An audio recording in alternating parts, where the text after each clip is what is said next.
அஸ்ஸலாமு அலைக்கும் வரஹ்மத்துல்லாஹி வபரகாத்துஹு. சில நேரம் வாழ்க்கை நம்மள ரொம்ப சோதிக்கும். நம்பிக்கையோடு இருந்த மனுஷங்க நம்மள விட்டு போகலாம். நம்மள புரிஞ்சுக்கணும் அப்படின்னு நெனைச்சவங்க கூட நம்மள புரிஞ்சுக்க மாட்டாங்க. அந்த நேரத்துல மனசு கேட்கிற ஒரே ஒரு கேள்வி தான், நம்ம கூட யார் இருக்காங்க அப்படின்ற அந்த ஒரு கொஸ்டினுக்கான ஆன்சர் தான் இந்த அழகான வார்த்தை.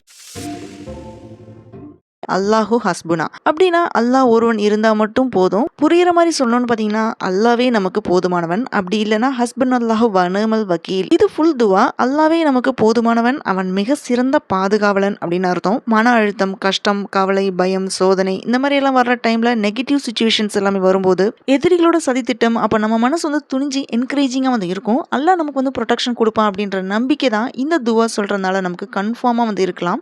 டெய்லியும் அடிக்கடி சொல்றதுனால நம்மளோட மூடு காம் அண்ட் கான்ஃபிடன்ஸ் அண்ட் ஸ்ட்ரெங்தனிங்கா இருக்கும். மனுஷங்க நம்மள கைவிடலாம், ஏன் உலகமே நம்மள மறந்துடலாம். ஆனா ஒருத்தன் மட்டும் நம்மளை எப்பவுமே கைவிடவே மாட்டான். அவன் தான் நம்மளோட ரப் அல்லாஹூ. நம்ம கண்ணீரை கூட சொல்லாம புரிஞ்சுக்கிறவன் அவன் மட்டும்தான். நம்ம மனசுல இருக்கிற வலியை தெரிஞ்சுக்கிறவன் அவன் மட்டும்தான். அதனாலதான் ஒரு முஸ்லீமோட மனசு எப்பவுமே இப்படிப்பட்ட துவாவை செஞ்சுட்டே இருப்பாங்க. யா அல்லாஹ், என்னை மன்னிப்பாயாக, எனக்கு கருணை புரிவாயாக, என் வாழ்க்கையில் நன்மையை தருவாயாக, எனக்கு ஆரோக்கியத்தை வழங்குவாயாக. ஏன்னா அல்லாஹ் மன்னிச்சாதான் நம்ம வாழ்க்கை அழகா இருக்கும். அவன் கருணை இருந்தாதான் நம்ம மனசு அமைதியா இருக்கும். நம்மளோட மனசுல பயம் வந்துச்சுன்னா, இல்ல வேலை, எஜுகேஷன், ஃபேமிலி ப்ராப்ளம்ல டவுட் வந்துச்சுன்னா, இந்த திக்கரை மனசார சொல்லி யா அல்லாஹ், உன் மீது முழு நம்பிக்கை வைக்கிறேன் அப்படின்ற உணர்வு நமக்கு கிடைக்கும். ஸோ ஃப்ரெண்ட்ஸ், வாழ்க்கையில எவ்வளவு கஷ்டம் இருந்தாலுமே ஒரு விஷயத்தை மட்டும் மறக்காதீங்க. அல்லாஹ் இருந்தா நம்ம எப்பவுமே தனியா இல்லை அப்படின்றது. இக்கட்டான சிச்சுவேஷன்ல கூட அல்லாஹ்வோட உதவியை நாடி இதை சொல்லலாம். இது நம்பிக்கையும் உறுதியும் கொடுக்கிற குர்ஆன் வசனத்தோட ஒரு பார்ட் தான் அது. ஸோ இந்த ரிமைண்டர் உங்க மனசுக்கு ஒரு நல்ல நினைவூட்டலா இருந்திருந்தா, இதே மாதிரி இன்னும் நிறைய இஸ்லாமிய நினைவூட்டல் மனசை